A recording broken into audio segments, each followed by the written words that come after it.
Hello and welcome to The Hated and the Dead with Tom Lehman. This week's episode sees us take a look at the EU's most controversial leader. Viktor Orban has been Prime Minister of Hungary since 2010 and previously served in that role from 1998 until 2002. Whilst in that first stint as Hungarian leader, Orban passed without comment in European Union circles, his second premiership has seen him come up against the EU on issues related to the rule of law, LGBT rights, and the 2015 migrant crisis. This is because Orban is now a fully fledged right-wing populist. But unlike other people who fit that description, he sees himself as the international poster boy for this type of politics, making him Hungary's most divisive export. Hungary's future looks, in many ways, very bleak. It has a flatlining economy, largely due to a falling population, something likely to lead to scarcity and rising prices in the long run. It is not helped by the fact that Orban is hoping his party, which has little novel or innovative to say about Hungary's economic situation, will stay in power until 2060. Hungary appears locked on Orban's politics for now, but the more pressing question from our perspective is, could Orban happen here? Hungary, a nation only 30 years free from communism and suffering from endemic corruption and stagnation, was fertile ground for the right-wing politics of Orban. What about countries like Britain, the Netherlands and the Scandinavian countries, which have much longer traditions of democracy and the rule of law? If so, this spells real trouble for the EU, which has struggled to contain Orban since his second election victory in 2010. My guest today is Viktoria Serdult. Viktoria is an author at Visegrad Insight, a media organisation that focuses on Hungary and its Central European neighbours. She also writes for HVG, Hungary's leading economic and political weekly. We discuss the seeds of Orban's rise and the fall of Hungarian communism, his manipulation of the media, his government's family planning policy, the chasm in social attitudes that exists across the European continent and its implications for the EU, and the 2015 migrant crisis. Ladies and gentlemen, it's time to introduce Viktor Orban.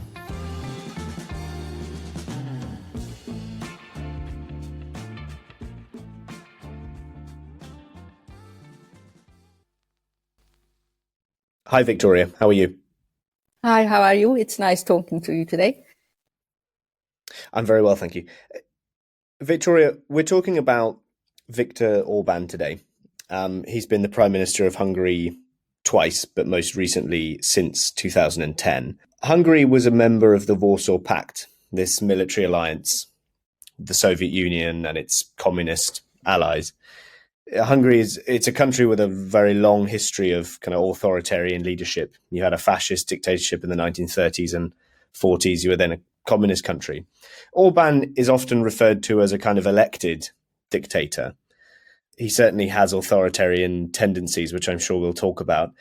Given that long history of dictatorship within Hungary, do you find Orban's rise in Hungary surprising, or is he like a logical continuation of what's gone before? First of all, I wouldn't call today's Hungary a dictatorship. And Orban is by no means a dictator. He's been elected as prime minister for many times in Hungary. And those elections were actually, we must say, that they were legitimate elections. So in this way, I wouldn't compare it to communism or fascism in any way. But yes, one thing is for sure. Hungary, as like most Central European countries, is often dependent on a strong man, which I usually refer to Orban as a strong man. And this is probably a tradition stemming from communism, as you say. So this is coming from a Hungarian tradition of having strong men as leaders. And from this point of view, yes, today's system could be referred to as the long history of, let's say, strong leaders and kind of father figures in politics. Orban was born in 1963, so he grew up under communism. Do you know a great deal about his sort of early life and how important communism was for him? Do you think that the communist era left much of an impression on him? What was his experience of living under that system? Well, as far as I know, he was, and as you probably all know, he has always been a strong opponent to communism and communist ideals. He used to be this very liberal thinking politician in the 80s and the 90s, and he was the one standing on Hero Square demanding the Soviet troops to withdraw from Hungary. So as far as I can remember, his early life, he was completely different than from what he is today. Of course, we saw such transformations before, if we think of other politicians, but this is like really a striking contrast. He used to be leader of, not used to be, he still is leader of Fidesz, but the Fidesz that he's the leader of today is a completely different party than what it was in the 90s. I have friends from the opposition. From the opposition, I mean, they're not politicians today, but like they used to be members of Fidesz. Then it was still a liberal party, and it was kind of this youth group of young people willing to live by the ideal of democracy. And this is something that turned completely upside down after Orban came to power for the second time. Yeah, I mean, he set up Fidesz in 1988 when he was 25. So That's he's right. kind of been in politics the whole of his adult life, and Absolutely. his whole adult life is the era after communism, really. And there's something. Good, please, there's something that we shouldn't forget, that he also spent a few months at Oxford. And this is something that is quite well known, and he has never denied it. And he got the scholarship from George Soros himself. Yeah, which is mad, really, considering that Soros is the kind of bête noire of right-wing populists in Europe now, but their hero, Viktor Orban, took a scholarship from him. I mean, the whole thing, the fact that he even went to Oxford, which is kind of the home of the global intellectual elite, really doesn't chime well with his image now as being this true son of Hungary. Does he kind of keep this element of his past quiet? He doesn't really talk about it. I mean, like, he does sometimes mention that he went to Oxford, and but he didn't. He came home voluntarily because he wanted to be part of what was happening in Hungary in the 90s, at the beginning of the 90s, and he didn't want to stay. Also, it's important to mention that getting scholarships in the 90s in Hungary, whether it was from Soros Foundation or any other Western foundations, was quite common, because, like, you know, it was the 90s, it was Central Europe, Eastern Europe, as we can also call it, and of course the world was opening up, and everybody was getting scholarships and traveling abroad, and this is something that most politicians and most intellectuals did in the 90s and even at the beginning of the 2000s. The Orban that you've described so far certainly isn't the Orban that most people would recognise today, which is something you've mentioned. He didn't wait very much time at all to get involved in politics. As you said, he came back from Oxford to sort of enter politics properly. The 90s was the first full decade of post-communist Hungary.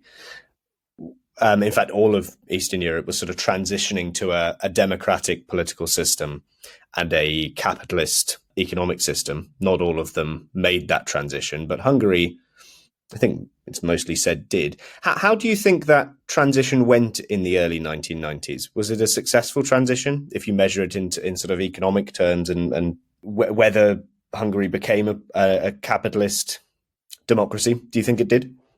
Well, it must have, as otherwise we wouldn't have been accepted into the EU. So I guess in some parts it must have been successful, as Hungary is a European Union member, and let's say we can call it a capitalist country.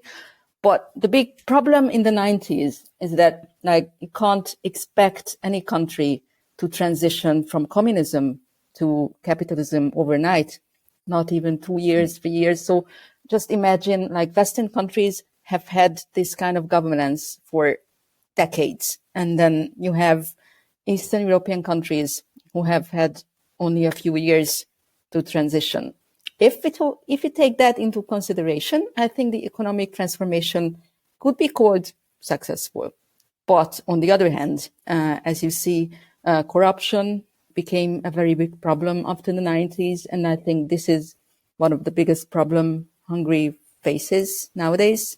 If we think of the European Commission's concerns, which is also corruption, and this could be stemmed from the 90s. And of course, our economy is not in the best shape nowadays, if I may say so. And we still haven't adopted the common currency. And I don't think we will for a long time. So everything has two sides. I would say it was like a 50-50.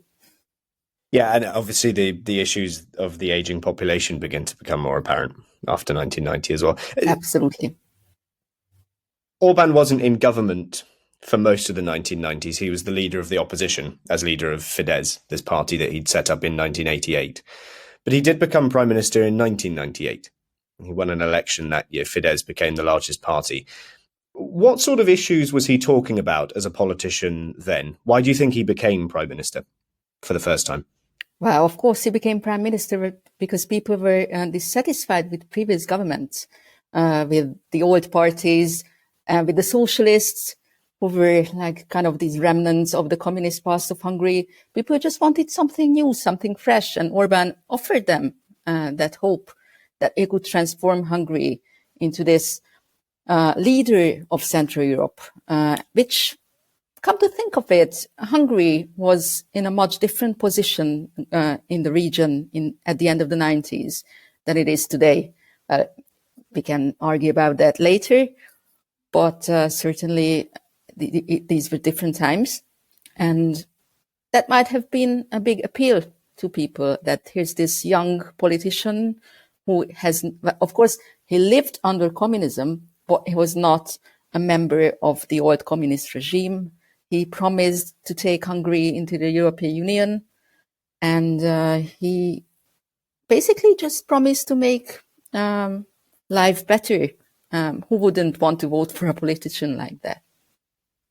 But he wasn't, for instance, talking about the things that we associate with him now, about immigration or LGBT issues. He was quite a middle-of-the-road politician. Absolutely. For that, we have to go forward in time and see what happens next. Well, he lost the next election in 2002, so he was only there for 4 years. And then you have this 8-year stretch where Fidesz was in opposition again. I think people regard Orban as having become more right-wing, or at least having pandered to a more right-wing group over time. Do you think for him, he's become more conservative over time? Or do you think he has taken advantage of events, that he's analysed events in Hungary and in Europe, and he's moulded a message to suit those events? So I suppose, to kind of boil it down, is he an ideologue or is he an opportunist? Probably both. Those 4 years in opposition are the key to understanding Orban and his personality, because he took it really hard. Honestly, he took it real hard that he lost, and he wanted to make everything. He wanted to be able to come back to power 4 years later, which he a bit later he did, and he still is in power. And that's when he started building his own image, his own policies. That's, yes, as you say, that's when he started going towards conservatism. And from that point of view, I think he was a pragmatic politician, because he knew that was something that the voters wanted. And also that was the time when he knew that the key to taking power was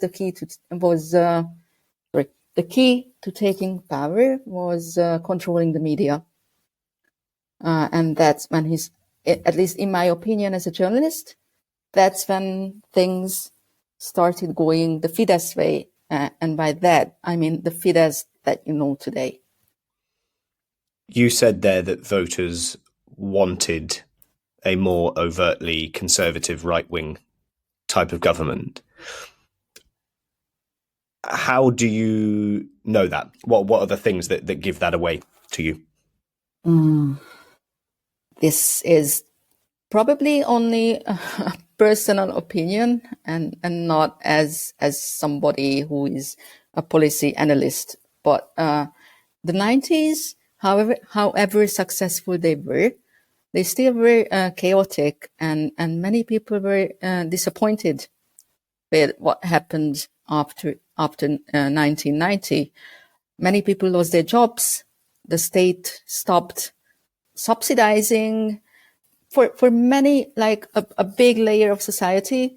This life started to become harder.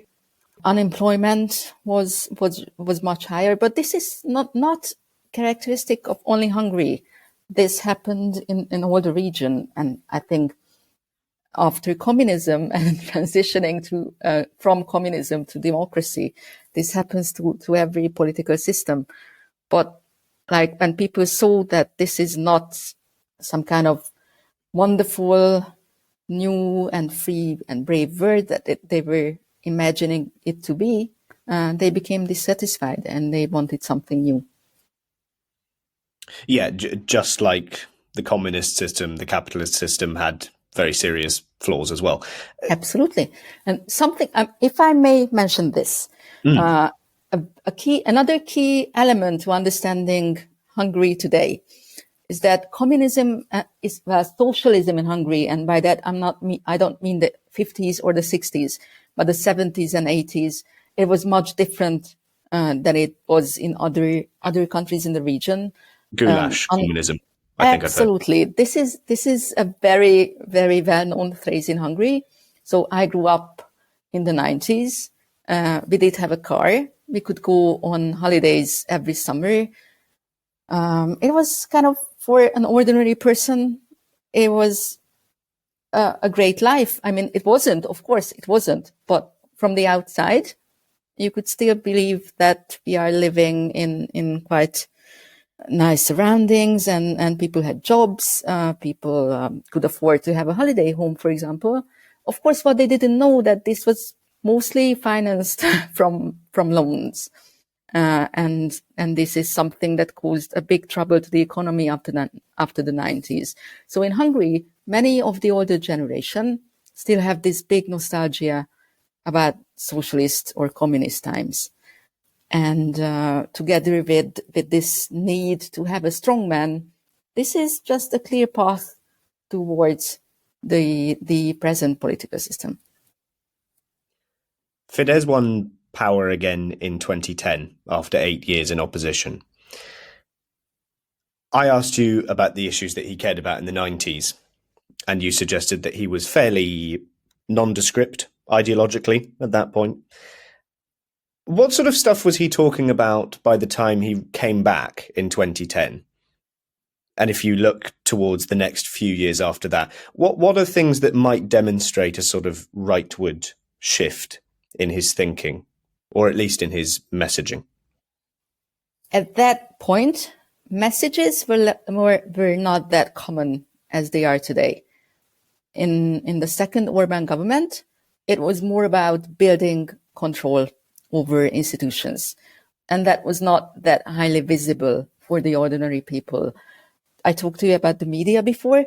That's when he started at least trying to start some kind of control and ownership of the media, because he personally held journalists responsible for his election loss after his first term in government. That's who he blamed. Yes, to blame journalists for losing the elections.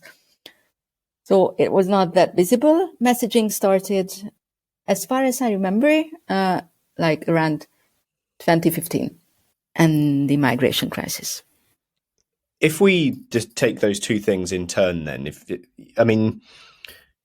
as you've said, something that he's very well known for is his kind of smothering of the media, especially media that's unsympathetic to him.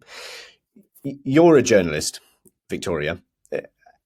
How does Orban's bullying of the media affect you and your colleagues? You know, if you write a piece that's critical of the Hungarian government, or if one of your colleagues does, what sort of limitations on your ability to spread that message do you come up against? You said that Hungary wasn't a dictatorship. So that might suggest perhaps that there's not the same sort of limitations that you might see in a place, for instance, like China. I mean, it's completely different. As a journalist in Hungary, and maybe if I say this, then other journalists from the other side will say that this is proof that there's free media.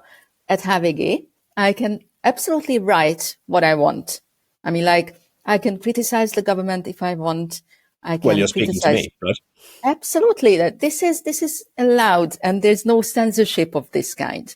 And there's also, it's important that there's no physical harm to journalists.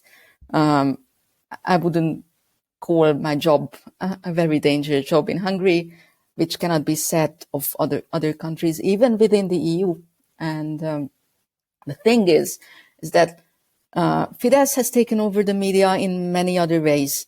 First of all, it has built this huge foundation called Kesma, which is basically a foundation that contains all the pro-government media, from radios, from local papers to websites even. And the biggest advertiser in these pro-government media is the state itself. So they finance their own media through advertisement. On the other hand, they never finance opposition papers or opposition media, which we wouldn't accept anyway. But even companies that are not state companies, they're afraid to advertise in let's say, independent or opposition papers, which basically puts us, as I said, in a very, very volatile, very bad economic situation. It's we have to put our papers behind paywalls to get money. So this is one part. This is the financial part. So it's not that you're actively being suppressed by the government. It's just that you're peripheral. Absolutely. And the other thing is that access to information is very often denied from us. As I often mention it to other journalists, is that I have at least 200 emails from different ministries. I mean, like, I don't have the emails from the ministries because I send them the emails and I never get the answers. Also, they don't invite us to press conferences. We don't even know that there were press conferences anywhere. We just see the news in the Hungarian state media agency, which is also controlled by the government, that there was a press conference. So, and of course, the other thing is that many sources are afraid to speak to us. So even if they do so, they do it anonymously. So in many Hungarian papers, you would not get the names of the sources. And that's not because we're not doing good journalism. The reason is that they don't want their names to be exposed. That suggests a certain degree of threat of violence of some kind, though. Indirect. It's not a direct threat. It's indirect, because people are afraid to talk to journalists. People are afraid to take to the streets. For example, there's a big event scheduled for tomorrow in Hungary. It's going to be a teacher strike, because teachers in Hungary have very low salaries. Very often if they would change jobs and go to work at the local supermarket, they would earn more money than they do now as teachers. So they're going to organize a strike. But a few weeks ago, there were some teachers who were fired for taking part in protests. And see, that is not even an indirect threat from the government. That's a direct threat. And the same applies to many other areas of life. Orban's won 4 elections in a row. What has happened to the Hungarian left, or just to the other parties, in the time he's been in power? Why haven't they been able to grapple with Orban as an electoral force? Is there gerrymandering, for instance, of the kind of political boundaries to make sure that at election time he wins all the districts, or are the parties completely divided at election time? What's been going on? Well, you basically listed everything that is happening in Hungary. Yes, there's gerrymandering. The electoral districts were drawn to favor Fidesz, and the other thing is that they're divided. There are many different parties, some of them smaller, some of them bigger, and the other problem is that they don't have the means to reach their voters. When you have media that is absolutely pro-government media, and I'm talking to you from Budapest, and that is a capital city, and as in every country, capital cities are quite different from the rest of the country. You have a bigger selection of newspapers to choose from. You have a bigger internet usage among the population. But if you travel to the countryside, that is where you will not find a single newspaper that would not echo government propaganda. Also, the public media is taken over by the government, and many people only watch public media in Hungary. So what happened to the opposition?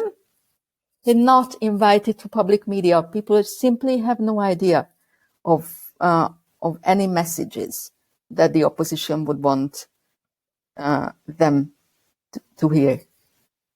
Orban has taken increasingly conservative positions on social issues, on quite a lot of things, on LGBT issues, on immigration, but especially the role of family in society. You know, his government, for instance, pays married couples to have children. It's a family allowance scheme. And there are lots of unpleasant elements to that. It completely excludes gay couples. It has an anti-immigration rhetoric to it, or element to it, because the government wants to make sure that Hungarians are having children and that they're the next generation. Something in the West, though, that we talk about all the time is the kind of stressfulness of modern life, brought about by couples having to work and raise children at the same time. There's a very high financial cost to that, but there's also an emotional strain on it as well. Even if that's not the intention of Orban's policy, do you think that the policy has made family work balance easier in Hungary? If nothing else, just from a financial standpoint, do you think there's any merit to what he's done? Nothing. This is something that I've covered extensively. And Hungarian family policy is not the kind of conservative family policy that would take you back to the 30s, when the women would stay at home with the kids and cook. Because like our economy is not strong enough for the one earner family, when only the father works and then the mother can stay at home with the children. So what Fidesz wants is that for women to put a double strain on women. First of all, we should bear children, preferably 3. The more, the better. And this is something that Orban has stressed as well, that the more children you have, the better. On the other hand, you should also be as women, you should also have a career and be good at it. So I think that's not the conservatism that it would describe as very family oriented. Like all these incentives of, as we're talking about, the loans given to families. If you have 4 children, you don't have to pay personal income tax if you're a woman. But these, like most of these incentives, are only good as long as the children are born. I mean, like until the children are 3 years old, for example. After that, you have to go back to work, and then there's no kindergarten, there's no schools, no teachers. You won't earn enough money to take your kids on a holiday. So as long as you have children, it's great. That's what we want. But what happens afterwards, that's your problem. So it's actually exacerbating the strain. Yeah. I want to talk about Orban in the EU. And I know, Victoria, this is something you've written a fair bit about. In many ways, the point at which, and you've mentioned this, the point at which Orban came on the radar of many Westerners was the migrant crisis in 2015, when he basically put up fences to prevent large numbers of Muslim migrants coming into Hungary.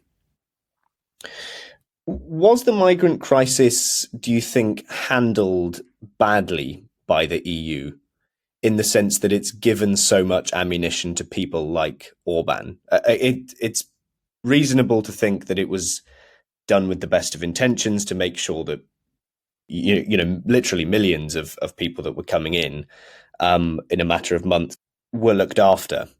But in the sense that it's turned politics nastier in much of Europe and given a brilliant endorsement to Orban's type of politics, do you think that was a mistake? Do you think it could have been handled better?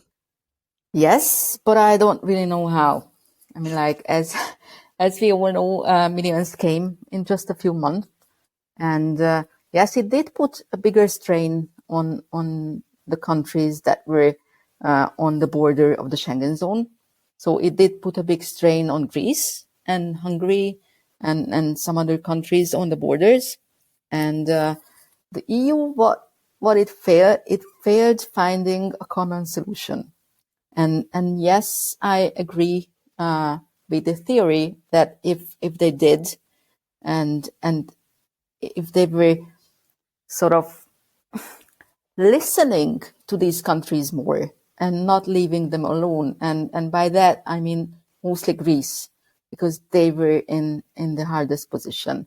If they found a solution that was immediately helping Greece and Hungary, then they could have avoided some of the trouble afterwards. Orban is from the EU's point of view, always going to be a very difficult person to negotiate with. Yes, but I remember in 2015 and after, I covered the migration crisis and the EU a lot. And at that time, Orban was still a bit different than he is today. He had a double communication, and by that I mean, in Hungary, he was mostly speaking to his own audience, and he was bashing the EU all the time. I remember, you probably remember the big posters with Stop Brussels signs and Stop George Soros signs. But as soon as his plane landed in Brussels, he took that tone down a bit, and he still wanted to make sure that he wanted to be seen as a European leader with a vision, but he was still following the rules of the European Union. I think that changed in the past couple of years. He still wants to be seen as this European leader with a vision, but he doesn't really follow the common European rules anymore. And for us Hungarian journalists, this was visible even a few years ago. But probably for many other countries, member countries, it was the war that brought all of this to the attention. Lots of people have said that Orban's views surrounding the rule of law, the rule of the church in society, are completely incompatible with the views of the EU as an organization. Orban criticizes the EU all the time now, as you've said, but there's not a lot of suggestion he actually wants to leave it because of the economic benefits that he gets from it. Some people have gone as far to say that there needs to be two levels of EU membership. The original countries to be very closely integrated to one another, probably even more closely related than they are now. And then you would have these kind of satellites on the outside in Southern and Eastern Europe that have more of an arm's length relationship, of which Hungary would probably be one. Could that ever work?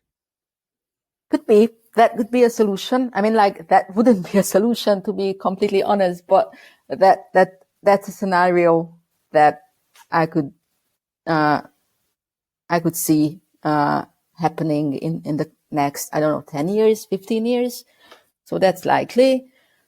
Whether it would work, it would probably be less strain for the core EU we're talking about. Finally, they could get rid of Orban. They could get rid of any other leader they want to. Although at this moment, I don't know which country we're talking about outside Hungary and within the EU.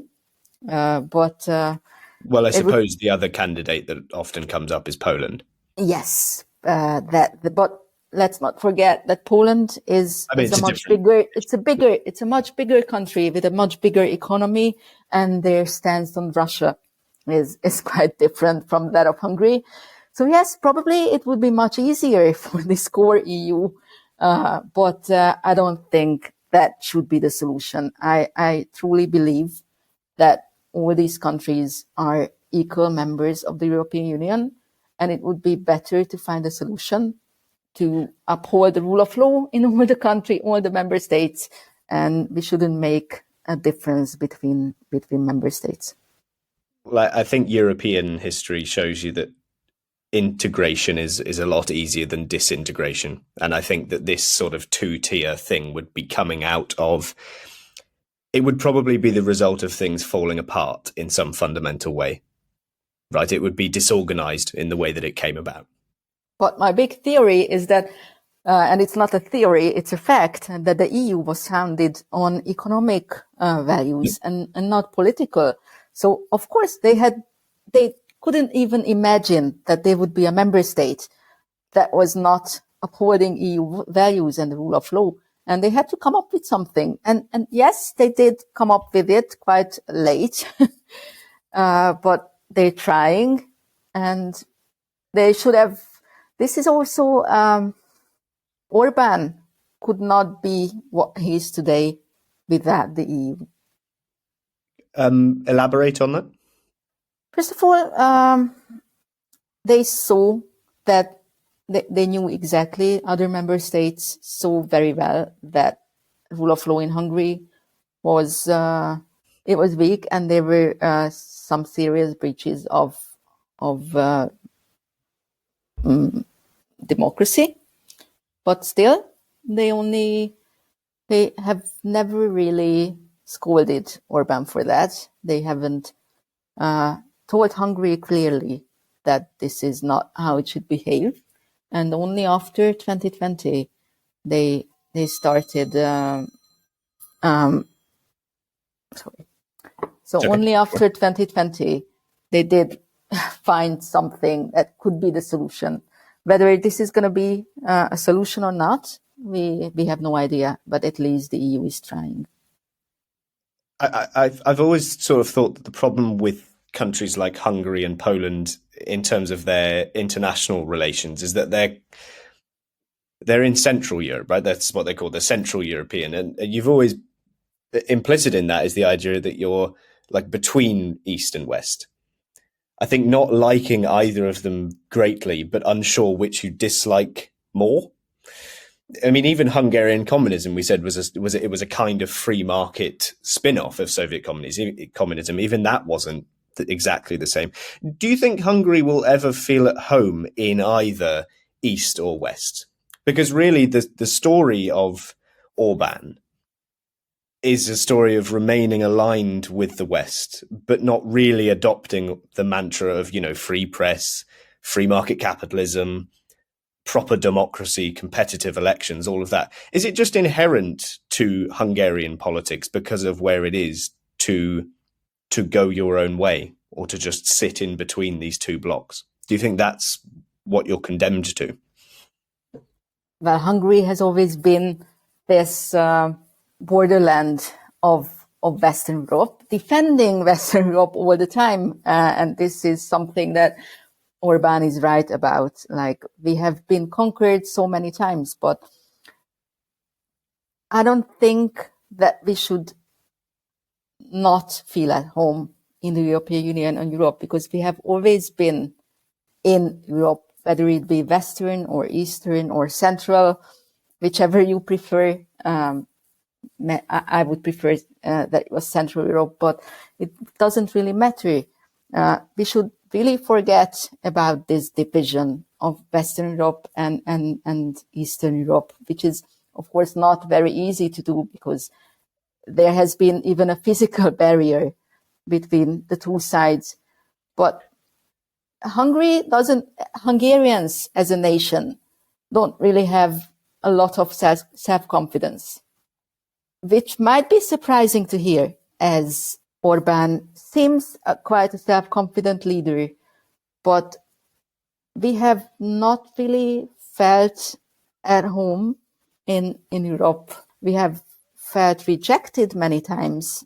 We as a nation, I mean, I'm not talking about me as a journalist here or a Hungarian person, but the nation itself does have its fair share of traumatic events of history from the last 100 years, 150 years.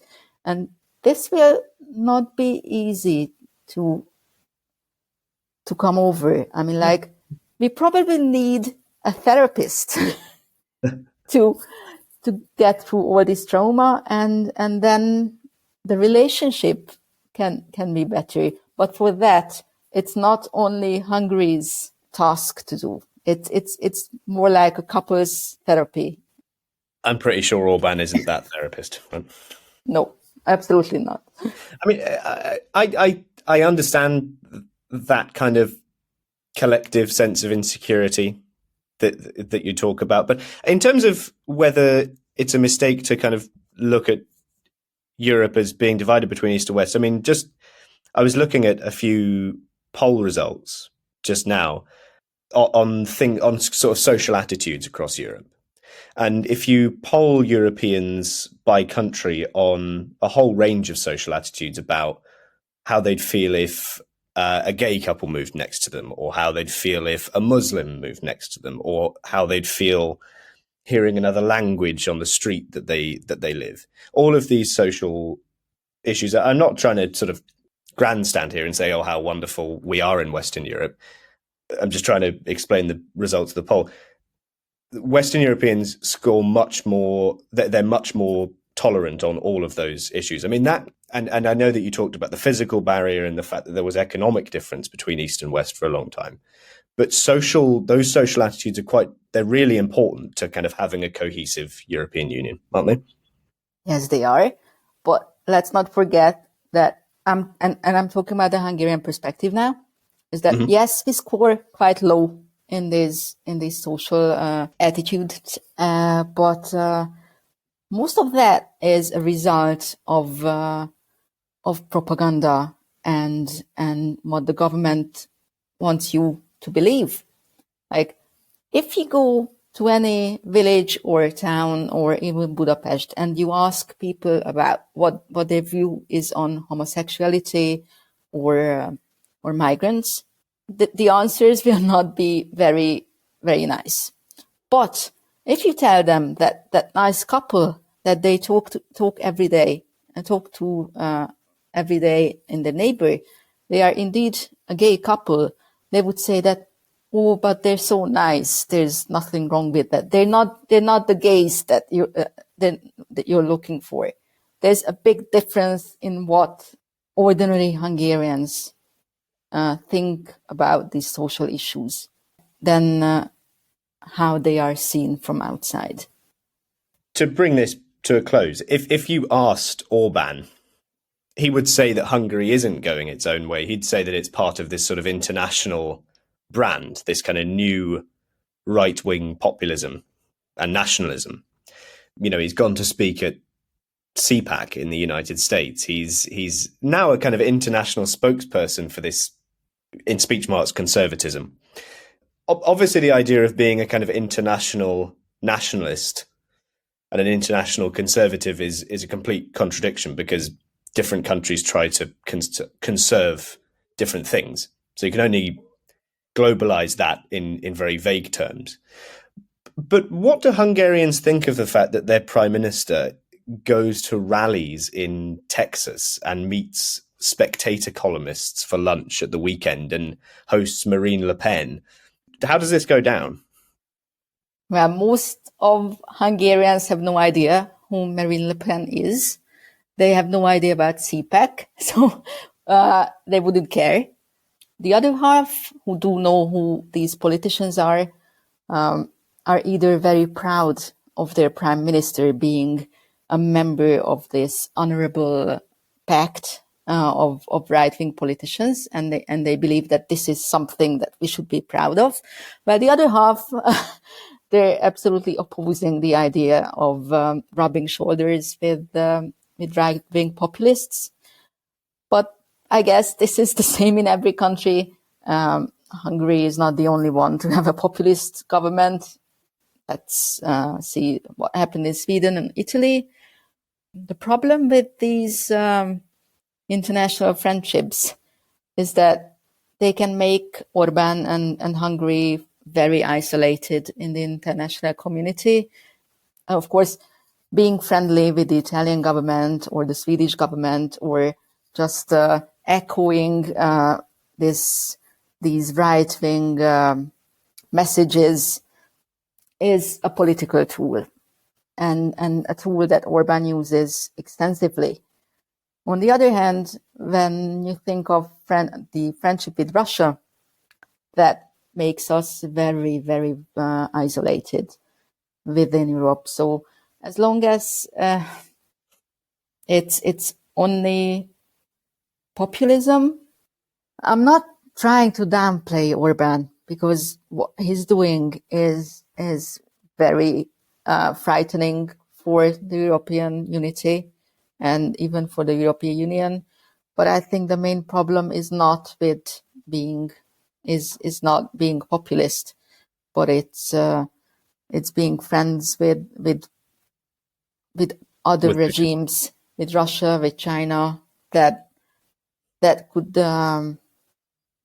endanger Hungary's future within the EU. What's often said is that Orban is like a Trojan horse for Putin. Yes, he is. And I've heard that phrase many times before. And there are articles in Hungary that claim that many EU leaders are now, and NATO countries even, that they don't share information with the Hungarian government because they're afraid that that information is going to end up in Moscow. In that case, do you think that the EU's toleration of Orban is limitless? Is there a scenario in which they'd calculate that they'd rather have him outside the tent, as it's often said? Probably not limitless, but I can't see a scenario when Orban would be kicked out. It is not really possible to kick countries out of the EU. Well, of course, you can always leave, as it happened with Great Britain. But that passed me by. As for Hungary and the European Union, I think the EU has, both the European Parliament and the European Commission have tried to put an end to Orban's mischief, if I may use that word. The European Parliament has started Article 7, which can end with the voting rights suspended. So that would be a big step against Hungary, though it would require quite a lot of votes from member states. And I find it highly unlikely that countries like Poland, or in this case, Italy, would support it. The other thing is the suspension of EU funds, which was initiated by the European Commission. And that, as we have already talked about this, is another means to put Hungary back on track. So I don't think the EU is considering any harsher measures now, but let's see whether these are enough. But in terms of just trying to cajole Hungary and go, oh, come on, Viktor, I'm sure you can get on board with all this. We are really into punitive measures. Yes, they are. Absolutely. If you look at what he's done at home, especially on his family policy, and who he respects abroad. Trump, Le Pen, Bolsonaro. I said a minute ago that these people exist in a broad range of countries, so it's very difficult to group them together too specifically. But do you think, looking at all of that stuff that Orban does domestically and internationally, do you think it's Christianity? Do you think that's basically the link? Is that his governing principle? That's what he says. So I guess in Orban's head, one of these binding principles could be, in fact, Christianity, as we see that Christianity and not only religion, but everything that comes with it. Like Orban very often emphasizes that it's not the religion itself, but the Christian values that he wants to respect. And in that perspective, that could be a binding link between these countries. However, what he does is not always compatible with Christian values, as it rarely is with these sorts of politicians. Just to return to the question that I asked you first about whether you view his rise as surprising in the context of longer Hungarian history. Clearly, some of Orban's origins as an authoritarian come from communist history. It's got a shorter democratic political culture. That begs a question of, do you think Western European countries are vulnerable to these sorts of leaders? You know, could Britain get an Orban? Could Sweden get an Orban? Could the Netherlands get an Orban? Not necessarily in the kind of right-wing populism, or only the right-wing populism, but in the anti-democratic stuff, the shutting down of opposition media, or the isolation of opposition media and things like that, the complete domination of every election to the point where it's not even a surprise when he wins. But that's a possibility, but that can only happen to countries, at least in my opinion, that, as you said, have not had a long tradition of democracy. So I don't think that in a country where checks and balances are existing, in Scandinavia, mentioning Sweden or Denmark or Britain, they could get a leader like Orban anytime, but that leader would not be able to hold on to power for so long. And that's a big difference. If that country has a functioning opposition and its population is not as prone to propaganda as in some other countries, then the danger is definitely lower. I mean, it could happen. It's not unimaginable, but I would say that the probability is lower. Orban has now been in power for 12 years. And he's planning to stay in power for many more. Like a few years ago, who mentioned he would love to stay in power until 2030.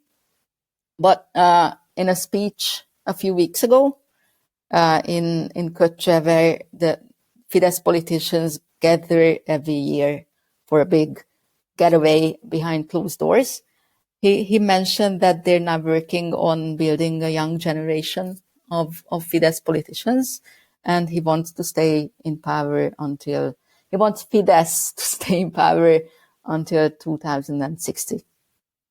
Okay, so planning ahead. So that was going to be my question. How long do you think he's going to be in power? In that case, I'll ask you a different one. How do you break that? How do you stop that from happening? Elections. I mean, like, coming back to your first questions, Hungary is not a dictatorship. It's an electoral democracy. And if Hungarians voted Orban out, he would be out. So it's absolutely just the people who can make him go. Of course, we're not talking about a fully functioning democracy as opposed to Denmark or Western European democracies. But this is a democracy. So if you go and vote, you can oust the current government. But for that, like, Fidesz has done everything in its power to make that very difficult. From the ownership of the media to the to controlling the judiciary. Many things happened in Hungary in the last 12 years that would make that very, very difficult to happen. Viktoria, thank you very much. That was great. If people want to keep a closer eye on Hungary and on the stuff that you write about Hungary and about the European Union, where can people go to find your work? Well, I'm mostly tweeting in English, as many great colleagues of mine are on Twitter as well. And of course, it's not easy to find English language news about Hungary. But should I name a few? Please, yeah. Yeah, but HVG, the paper that I work for, we do have English articles, and then most of the independent papers are trying to publish in English nowadays. So I think that's, but mostly Twitter. Thanks, Viktoria. Welcome. Thank you for listening to The Hated and the Dead. If you've enjoyed this podcast, follow it on Spotify and Apple Podcasts, and, for good measure, leave us a review. You can also follow The Hated and the Dead on Twitter, Instagram, and Facebook, so you never miss new content.